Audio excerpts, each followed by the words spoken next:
अध्यक्ष महोदय, धन्यवाद।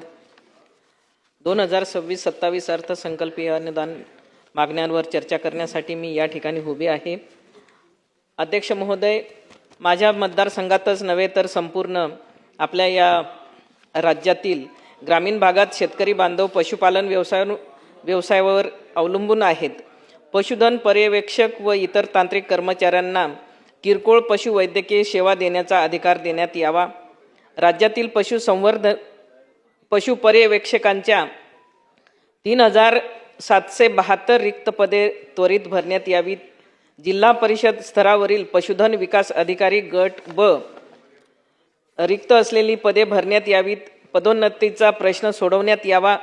इयत्ता 12वी विज्ञान शाखेच्या विद्यार्थ्यांना 3 वर्षाचा पशुचिकित्सा पदविका अभ्यासक्रम सुरू करण्याच्या निर्णयाची अंमलबजावणी व्हावी अशी माझी शासनास विनंती आहे।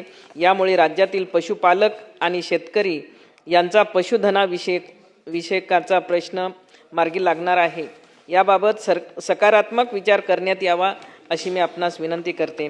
अध्यक्ष महोदय, कृषी विभागाच्या माध्यमातून शेतकऱ्यांचे 2 लाख पर्यंतचे कर्जमाफी केली, त्याबद्दल मी आपल्या या सन्माननीय मुख्यमंत्री सन्माननीय देवेंद्र भाऊ आणि आपल्या सर्व शासनाचं मी मनापासून अभिनंदन करते। आणि माझ्या या कृषी विभागातील शेतकऱ्यांचं जे उत्पादित पीक असते, कांदा, गहू, हरभरा, या पिकांना रास्त भाव मिळावा अशी मी आपणास विनंती करते। अध्यक्ष महोदय, माझ्या धुळे जिल्ह्यातील मृद व जलसंधारण विभागातील रिक्त असलेली मृद व जलसंधारण अधिकारी व साक्री येथील उपविभागीय जलसंधारण अधिकारी साक्री ही दोनही पदे रिक्त असल्याने रिक्त पद असून तात्पुरता त्या पदाचा अतिरिक्त पदभार बाहेरच्या अधिकाऱ्यांकडे सोपवल्याने ते अधिकारी पूर्ण वेळ देऊ शकत नाही व तेथील कामं हे पूर्ण करू शकत नाही।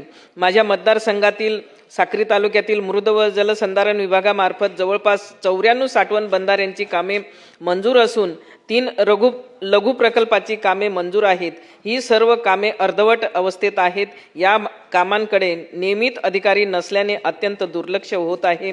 म्हणून माझी शासनास विनंती आहे, माझ्या मतदारसंघातील साठवण बंधारे व लघु प्रकल्पाची कामे पूर्ण होण्याच्या दृष्टिकोनातून धुळे येथील मृद व जलसंधारण विभागातील रिक्त असलेली मृद व जलसंधारण अधिकारी व साक्री येथील उपविभागीय जलसंधारण अधिकारी साक्री येथील दोनही पदे त्वरित भरण्यात यावी अशी मी आपणास विनंती करते। अध्यक्ष महोदय, माझ्या साक्री मतदारसंघातील जल जीवन मिशन अंतर्गत अनेक कामे मंजूर झालेली आहेत। ही कामे जवळपास बरीचशी कामं पूर्ण झालेली आहेत, परंतु अजूनही बरीचशी कामं प्रलंबित आहेत।